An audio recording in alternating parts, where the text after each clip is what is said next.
Bonjour à toutes et à tous. Merci de nous rejoindre sur le webinaire. On va patienter encore quelques instants pour permettre à d'autres personnes de nous rejoindre et on commence d'ici 1 à 2 minutes.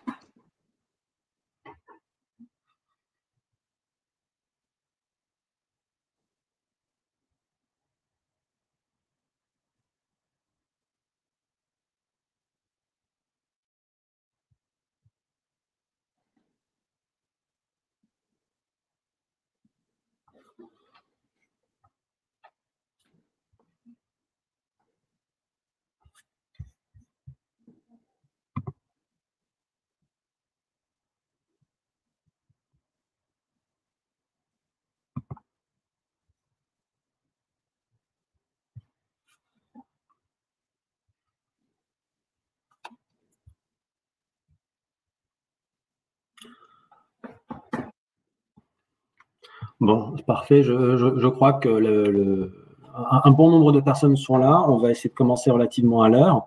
Donc, je me présente, je suis Michael Lich, avant-vente chez Altares et je suis accompagné de Julie Mahéro. Julie, je te laisse représenter rapidement et tu pourras nous parler d'Exton un petit peu plus tard. Aussi. Merci, Michael. Bonjour à tous. Julie Mahéro, associée chez Exton Consulting. Merci à Altares de me convier à cet événement. Bon, parfait. Donc, je vais partager mon écran pour aborder un sujet compliance aujourd'hui.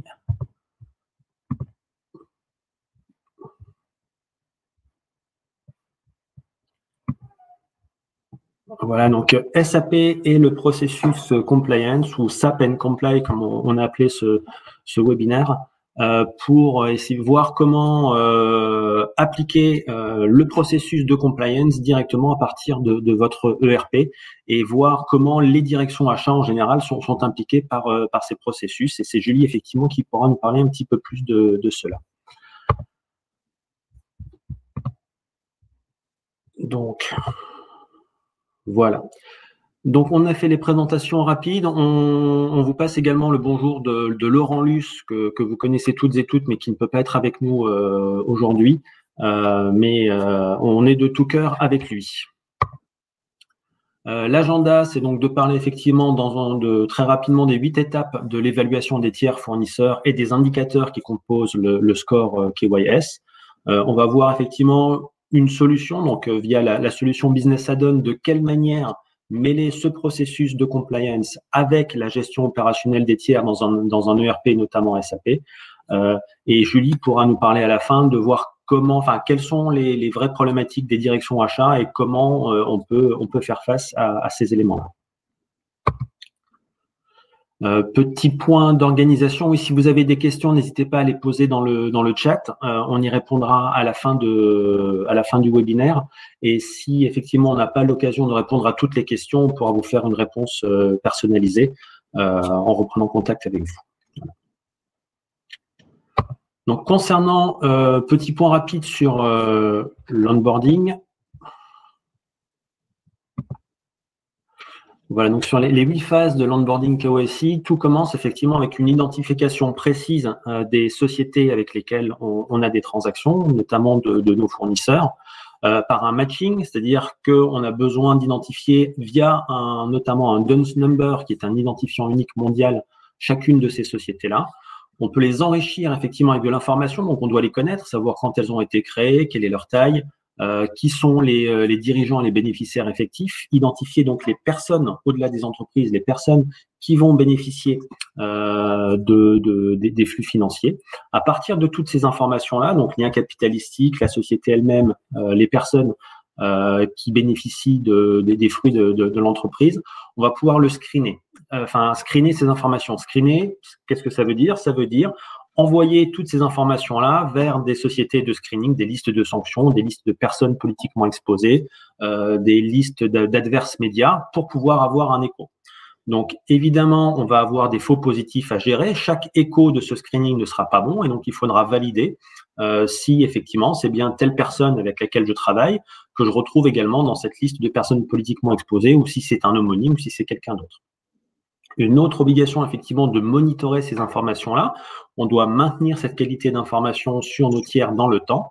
Donc, si effectivement un dirigeant de société apparaît dans une liste de sanctions, on doit On doit trouver un moyen d'être tenu informé.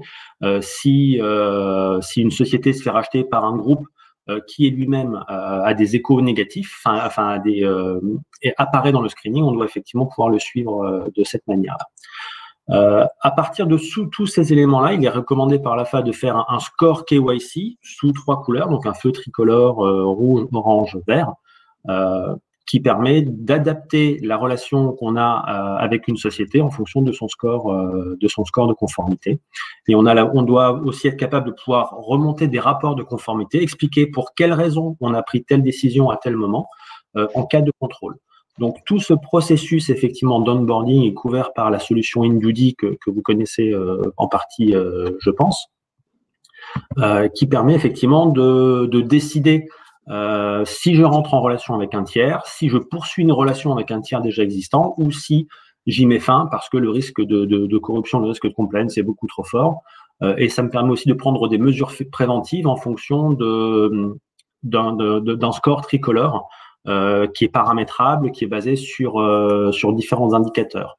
Donc, on a ce score compliance qu'on retrouve dans la première colonne, qui est un score composite qui n'est pas le même pour chacun des utilisateurs d'InDuty et qu'on est capable de fine-tuner à votre secteur, à vos besoins, à la manière dont vous voulez piloter la compliance. Ce score-là va être basé sur différents indicateurs, notamment le risque pays, le risque d'activité, le risque de personnes politiquement exposées, le risque lié aux listes de sanctions et le risque lié à la presse négative. On retrouve ces indicateurs ici. Dans les nouvelles versions d'InDuty, on va pouvoir aussi modéliser des indicateurs par rapport à des réponses de questionnaires fournisseurs et à d'autres indicateurs personnels. Donc voilà un petit peu le processus global de compliance pour qu'on ait tous un même niveau de compréhension, et c'est ce processus-là qu'on va utiliser un petit peu par la suite. Donc on se rend compte aujourd'hui, lorsqu'on est dans une direction achat, que la compliance arrive effectivement comme une obligation relativement nouvelle sur le marché. On a des directions compliance qui se créent, ou alors effectivement c'est la direction juridique qui prend cette charge à son compte. Mais comme on doit capter un flux de création de tiers, c'est que tous les nouveaux fournisseurs avec lesquels je travaille, effectivement, ils ne sont pas créés dans un outil de compliance, ils sont généralement créés dans un ERP ou dans un SRM.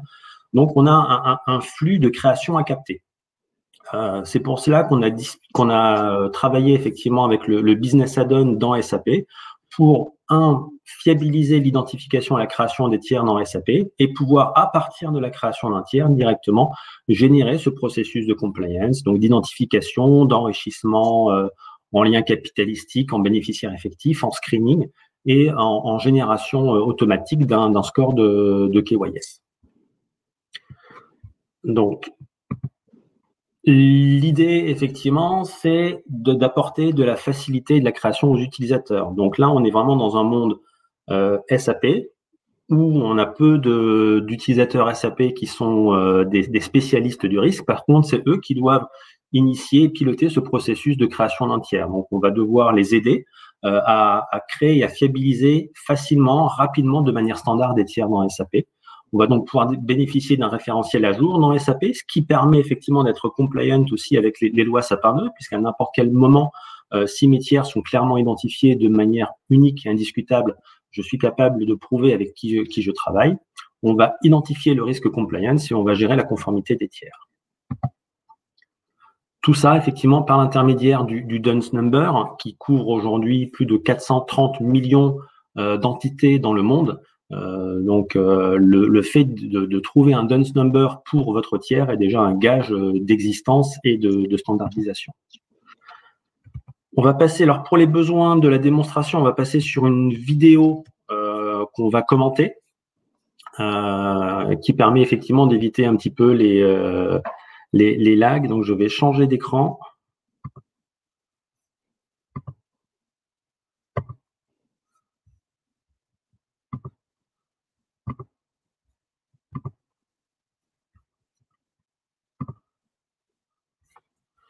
Voilà. Donc, je suis maintenant dans la peau d'un utilisateur SAP qui doit créer un tiers. Donc, je suis dans mon menu SAP standard et je vais demander un petit peu d'assistance à Julie pour me dire effectivement quel tiers on voudrait créer dans SAP. Alors, Michael, peut-être on peut aller dans le monde du fret, une société, par exemple, Euromar, une société française. Eh bien, parfait. Donc là, je suis dans ma fiche SAP. Je demande la création d'Euromar. C'est une société qui est en France. Et plutôt que de remplir à la main tous les champs dans SAP, je vais utiliser le bouton qui est en haut à droite, qui s'appelle Business Add-on, qui va envoyer les informations Euromar FR et qui va regarder quelles sont les correspondances dans la base Dun & Bradstreet. Donc, à partir de cette phase-là, je suis en phase d'identification de la recherche. J'ai 30 entités qui sont affichées. Je suis capable d'identifier première colonne si la société est active ou inactive. La deuxième colonne si c'est un siège ou un établissement. Ensuite, j'ai la colonne raison sociale ancienne, sigle, et j'ai la colonne SAP. Lorsque cette colonne SAP est remplie, ça veut dire que j'ai déjà créé ce tiers dans mon SAP et donc je peux éviter de créer un doublon. Et après, je retrouve donc différentes informations complémentaires qui me permettent d'identifier la société. J'ai également un peu plus loin les sirènes SIRET. Donc là, Julie, j'ai plusieurs Euromar. Le premier est déjà créé. Est-ce que c'est bien celui qui est dans le 77 à Greasy Swing que tu veux qu'on crée? Alors, attends, que je vérifie. Euromar, rue du Maréchal Gallieni, transport routier. Oui, c'est ça. C'est ça. Parfait. Donc là, je vais cliquer sur Euromar. Je récupère directement dans SAP des informations complémentaires des champs SAP que je dois créer. Donc, les informations sont standardisées, elles sont à jour et je fais pas de faute de frappe en les reprenant. Donc là, je suis dans mon module Business Add-on et j'ai créé effectivement un tiers qui s'appelle Euromar. Et là, je suis moi agent SAP ou à la comptabilité. Et on me dit, j'ai une règle à respecter qui est, pour chaque nouvelle création pour un montant supérieur à tant, je dois initier une due diligence ou je dois faire valider la compliance. Moi, étant pas expert de cette partie-là, j'ai un onglet qui s'appelle InDuty dans mon SAP. Et en cliquant, je peux effectivement ajouter le tiers que je viens de créer au portefeuille InDuty. Donc maintenant, on va aller voir côté InDuty. Donc là, je suis maintenant dans la peau d'un compliance officer ou d'une personne du juridique qui a pour mission de screener ce tiers-là. Donc, j'ai effectivement vu que là, je suis donc sur mon compte InDuty. Je regarde dans mon portefeuille, j'ai la société Euromar qui a été créée et pour le moment, je n'ai pas de score. Elle n'a pas été ni enrichie ni screenée. Donc, la première phase, effectivement, c'est à partir de SAP, je suis capable d'inscrire au portefeuille InDuty.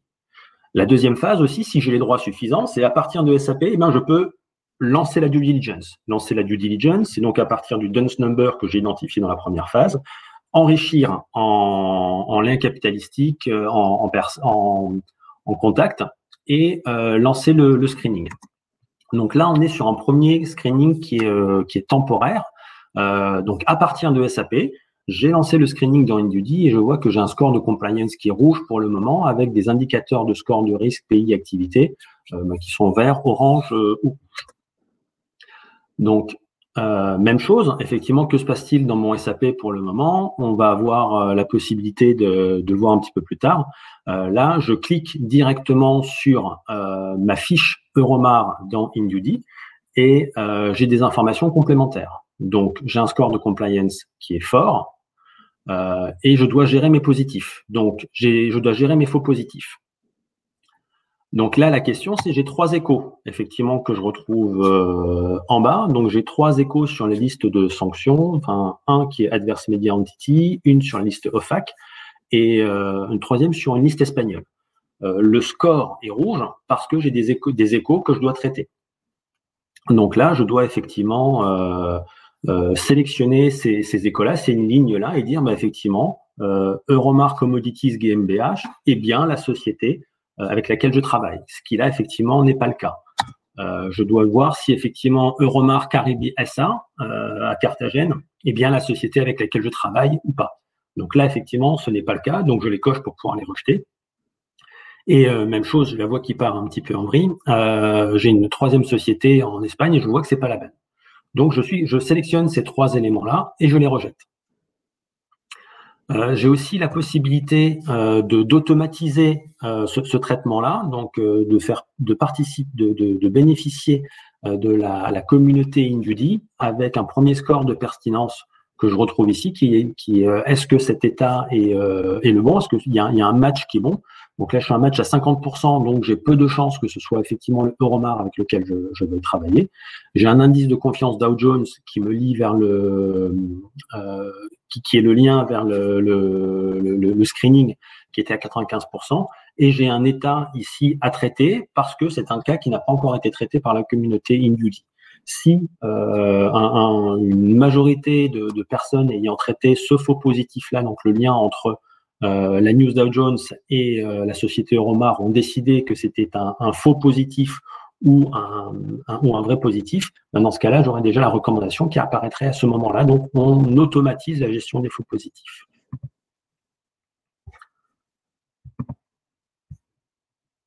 Voilà, je continue. Donc là, je rejette dans InDuty les 3 matchs potentiels et je vais pouvoir voir directement l'impact sur mon score de compliance.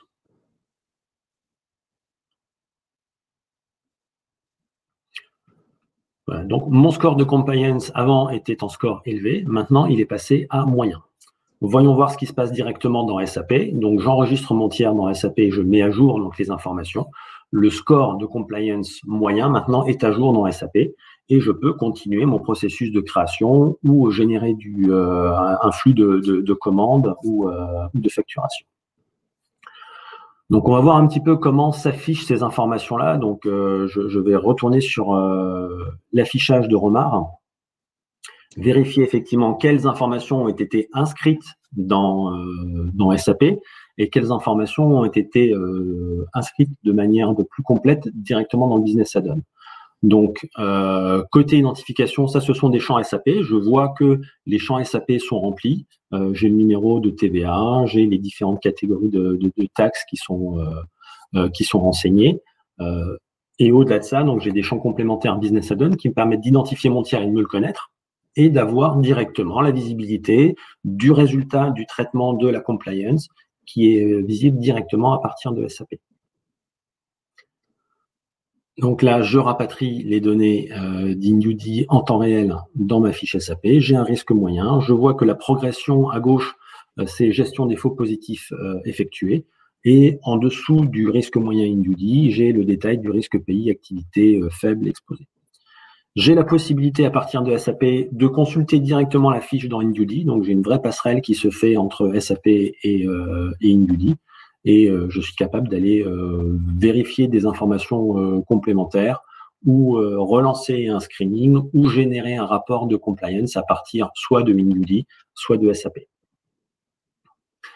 Ce qu'on va voir maintenant, c'est ce qui peut être intéressant aussi, c'est à partir de SAP, c'est d'avoir une vision un petit peu globale de tous les traitements due diligence, InDuty que j'ai à faire ou qui sont faits. Donc là, j'ai la possibilité de lancer un rapport qui va regarder dans SAP quels sont les tiers que j'ai inscrits au portefeuille InDuty, quel est leur score de compliance, quel est leur statut de progression, quel est le détail du risque. Donc, pour pouvoir voir si effectivement j'ai un workflow qui est en retard, si je dois demander aux personnes de la compliance d'aller gérer plus rapidement une partie de gestion des faux positifs, si peut-être d'initier des due diligence, et j'ai la possibilité de le faire aussi en masse, donc de sélectionner dans la colonne de due diligence plusieurs cases et de les ajouter au portefeuille ou de lancer la due diligence. Donc, à partir de SAP, je suis capable d'initier ce processus de due diligence et d'envoyer de l'information vers la partie compliance de mon entreprise. Et je suis aussi capable de piloter, de voir en temps réel le statut où j'en suis.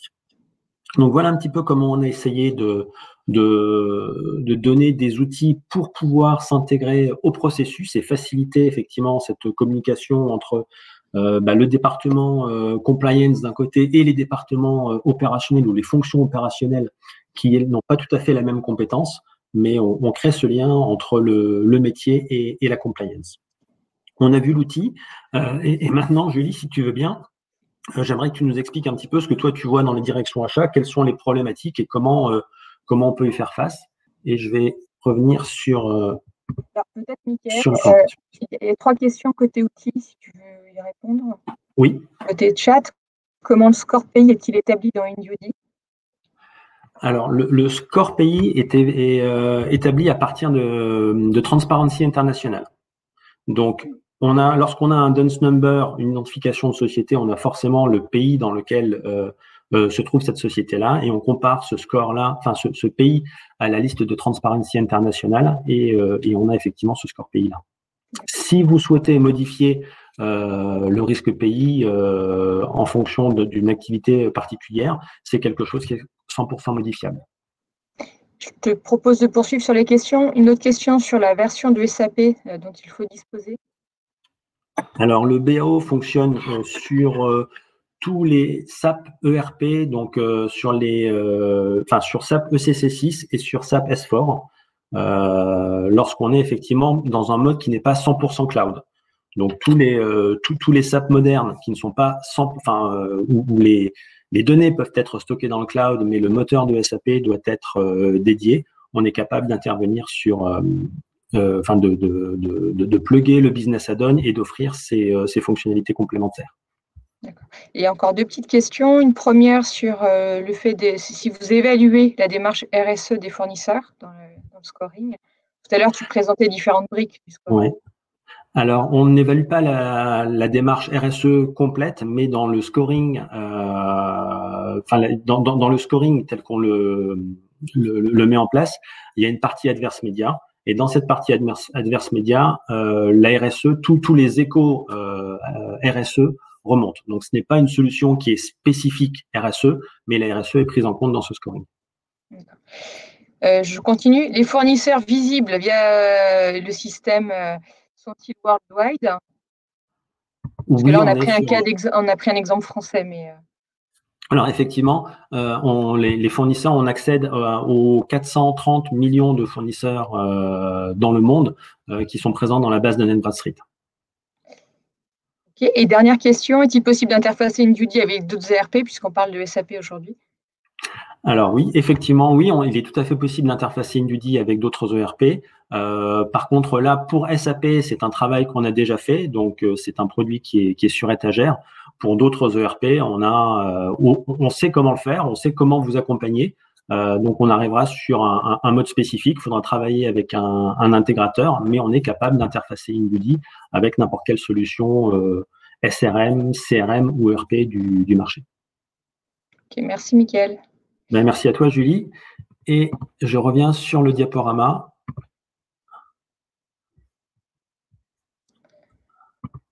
Alors peut-être, oui, après cette présentation, l'idée, c'était un peu de partager avec vous les convictions qu'on a pu développer au travers des projets conduits sur cette thématique de la connaissance fournisseur auprès de direction achat, et peut-être de remettre en perspective les enjeux pour la direction achat au-delà de la dimension outil. Donc, concrètement, on cherche à répondre à la question en quoi la mise en conformité aux exigences de la lutte contre la corruption, notamment, est une opportunité de transformer les processus achats. On a vu, grâce à l'interfaçage des solutions telles que l'a démontré Mickaël, qu'il pouvait vraiment gagner en efficacité dans un process de bout en bout, même si les acteurs peuvent être différents au travers le process. Alors, nous, une première conviction qu'on souhaitait partager aujourd'hui lors de ce webinaire, c'était de mettre en perspective cette notion de KYC ou KYS autour d'un concept qui est le Know Your Business, donc vraiment le KYB, dans le sens où la lutte contre la corruption et la loi Sapin 2 nous oblige finalement à gérer nos risques tiers, qu'ils soient clients, qu'ils soient porteurs d'affaires, dans une position d'intermédiaire, qu'ils soient partenaires même d'opérations de mécénat, de sponsoring par exemple. On pourrait aussi étendre cette notion de tiers aux employés, puisque dans le cadre d'un processus de recrutement ou d'évaluation, on a des directives Sapin 2 qui portent plus précisément sur cette mise en conformité côté employé. Et puis le thème qui nous concerne aujourd'hui, cette dimension du KYS, qui est vraiment cette connaissance des fournisseurs dans le cadre des processus achats et de référencement. Donc ça, c'est une première conviction qui nous paraissait importante. Pourquoi? Parce que la gestion des tiers est un levier de lutte efficace contre les risques. Et ce qu'on voit au travers des dispositifs InDuty, c'est que les diligences qu'on conduisait par le passé sur des clients s'étendent finalement à d'autres types de tiers. Peut-être la page suivante. Alors, cette connaissance des fournisseurs, elle est essentielle à la fonction achat. Pourquoi? Parce que historiquement, elle permet, enfin, les enjeux de la fonction achat, on en a toute la nature, hein. Il y a bien évidemment cette maîtrise des coûts, cette notion, enfin, ce positionnement de la direction achat auprès des métiers pour avoir finalement apporté de la valeur au métier. Ça peut être dans de la professionnalisation des équipes achats sur la bonne sélection des partenaires fournisseurs. Et puis un volet qui nous concerne beaucoup aujourd'hui sur la maîtrise des risques fournisseurs. Alors, ce troisième enjeu va répondre à une multitude de réglementations, dont la loi Sapin 2, où historiquement, on pouvait avoir des directions achats qui mettaient en conformité leur processus achat sur certains items et plutôt finalement dans une évaluation de la solvabilité du fournisseur. Et de plus en plus, la question qui était posée tout à l'heure est intéressante sur le RSE, hein, puisque de plus en plus, finalement, on a une vision extensive on souhaite avoir une vision extensive de cette connaissance fournisseur avec des critères de risque, des facteurs de risque plus nombreux, dont le risque pays, dont le risque RSE, par exemple. Donc, cette connaissance fournisseur, ce KOIS, elle va constituer un outil de maîtrise du risque fournisseur et une préoccupation forte des directions des achats, mais pas que, puisqu'en fait, cette direction des achats, elle doit s'articuler, parfois avec des directions financières, parfois avec des directions de la conformité, et avec des business units qui peuvent être clients internes finalement de cette direction des achats qui vient en fonction du temps. Ce qu'on partage dans la page suivante, c'est ces deux visions des tendances qu'on a pu observer. Alors, c'est un point qui est issu de notre expérience issue du secteur financier. Alors, pourquoi le secteur financier? Parce que ce secteur-là a été soit a déjà connu des sanctions au travers des luttes contre le blanchiment ou lutte contre la corruption et a fourni de gros efforts de mise en conformité de leur processus achat. Et dans ce qu'on a pu observer dans ce secteur, c'était deux grosses tendances. Une première qui allait dans le sens d'une coopération entre établissements financiers par la standardisation des outils de connaissance fournisseurs. Donc, il y a eu deux mouvements, hein, des initiatives de place qui recherchaient finalement un éditeur, un provider de solutions uniques. Bon, il faut se dire que dans cette optique-là, les banques utilisent les mêmes outils pour réaliser leur KYS. Elles peuvent utiliser parfois les mêmes ERP, même des bases de données externes comme celles que propose AXRS et des outils de criblage, que ce soit pour les personnels politiquement exposés, les filtrages sanctions, embargo ou recherche de negative news qui peuvent être assez communs d'un établissement à l'autre. Donc là, les bénéfices, c'est clairement un niveau de standardisation important des outils et des données, une fluidification des échanges avec les fournisseurs, hein, on change l'expérience de la direction des achats, donc des acheteurs, mais on change aussi l'expérience des fournisseurs qui deviennent finalement dans lequel la relation est facilitée par rapport aux documents et aux informations qui doivent être communiquées à chaque référencement, process de sélection. Et puis une réduction des coûts sur le DSI commun, puisqu'on va avoir tendance à centraliser des achats de licences, par exemple.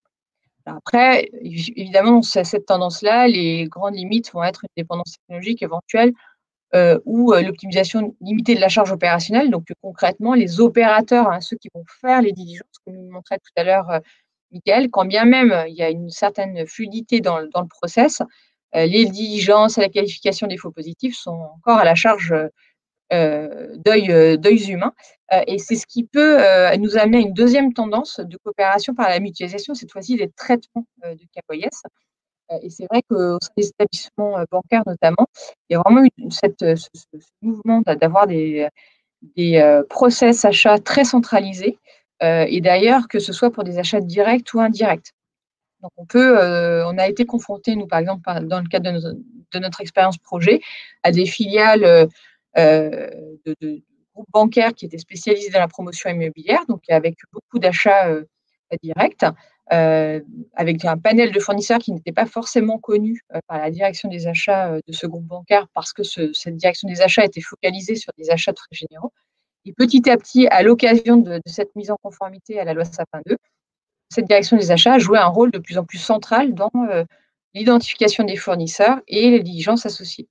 Donc, un partage des coûts de traitement bien plus important. Donc là, on était en intragroupe, on était à l'intérieur d'un groupe bancaire, mais on a ces mêmes tendances qui se sont opérées, notamment là, ces derniers 18 mois, pour essayer de tenter des initiatives de place et se dire, peut-on s'organiser autour d'un opérateur commun qui opérerait le KYS pour le compte des différents établissements. Donc là, ça oblige aussi à repositionner les banques sur le risque fournisseur plutôt que sur la collecte d'informations, ce qui prend est une charge opérationnelle assez conséquente.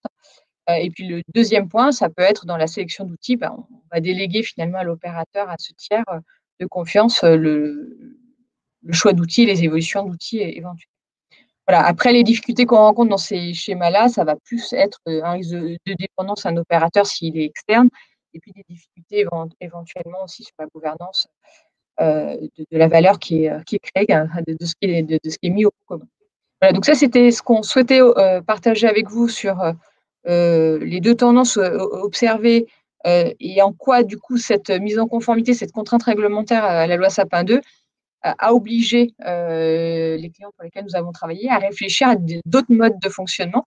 Donc, en automatisant plus les contrôles, hein, et puis en s'organisant un peu différemment, en centralisant des traitements. Michael, je te laisse. Alors, tu peux te présenter un peu qui est un peu ton cabinet? Oui, tout à fait. Donc Exton, on est un cabinet français de conseil et stratégie management. On est spécialisé dans les services financiers historiquement. Et c'est vrai qu'on intervient sur ces thématiques réglementaires, mais toujours avec ce côté impact business. C'est quoi la bonne adéquation entre la recherche d'efficacité opérationnelle et la bonne mise en conformité à laquelle sont soumis ces établissements, mais comme d'autres acteurs aujourd'hui, puisque quand on parle de la loi Sapin 2, on est multisecteur d'activité. Donc, un cabinet de conseil, on est globalement 140 consultants, majoritairement sur Paris, une centaine de consultants sur Paris. Et puis après, sur nos domaines d'intervention, on peut intervenir sur des problématiques métiers ou des problématiques de réglementaires, qu'on soit sur des volets de mise en conformité de processus, donc des nouvelles modélisations de processus opérationnels comme on vient de le voir sur les achats, ou des projets de remédiation, puisque là, on a beaucoup parlé du flux, hein, finalement, mais on a derrière tout le sujet de mettre à niveau le stock de fournisseurs dans le cas qui nous concerne. Merci, Mickaël. Ben, merci à toi, Julie. Donc, effectivement, moi, j'ai bien noté ces deux tendances d'uniformisation des processus, de partage des bonnes pratiques, donc de partage d'outils, de partage des investissements pour couvrir un maximum de périmètres, et pas uniquement les fournisseurs qui sont gérés par les achats, mais également les fournisseurs les sociétés qu'on considère comme fournisseurs à partir d'un ERP. Et qui sont de facto des fournisseurs, même s'il n'y a pas un acheteur qui s'en occupe. Et j'ai aussi noté un point qui est une orientation qui est de faciliter la vie du fournisseur lui-même, effectivement, peut-être en lui demandant que de l'information essentielle ou en évitant de lui demander de revalider tout le temps la même information ou de la mettre à jour. Donc, c'est vrai que ce parcours fournisseur est important aussi, parce que plus un fournisseur se sentira, aura la vie facile en travaillant avec nous, plus il va nous donner la bonne information et il pourra nous donner un petit peu plus de valeur. Parfait. Est-ce que vous avez des questions pour Julie sur ces tendances-là, peut-être des questions de détail?